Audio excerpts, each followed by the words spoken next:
Hi guys, welcome to day 11 of 100 Days of Pride. Today we're talking about safe spaces.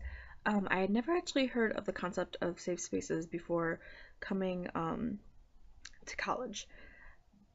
And even then it was very limited on what I heard. I see tiny posters around my school, and then we briefly mention it when we have queer specific parties. Um, and other than that, it's not really mentioned.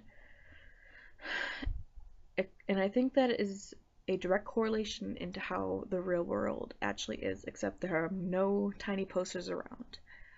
Um, I think this directly reflects the troubles we had in Orlando.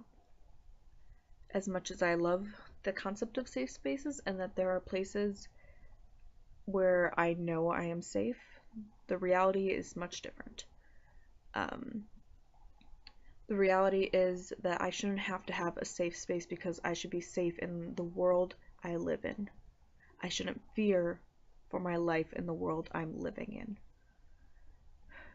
Second, even when I have safe spaces, they are generally party related, such as nightclubs, which, in case you noticed, or hopefully you didn't forget by now, oh, guess what? We were shot up at a nightclub. So our safe spaces are taken away from us, even though we shouldn't need them in the first place because we should be safe in our world, but we're not. We're not safe in our safe spaces. And so then we get to the point that we shouldn't have to have places designated for us to be safe. But when we make queer specific places that should be a comfort and a home and a community and a family for us, we should be able to have that without fear of death. I shouldn't have to limit myself to bars and nightclubs. I want queer coffee shops. I want queer record stores. I don't even care. Just give me more and more queer places where I can feel comfortable and safe until, I feel safe in my actual world I live in.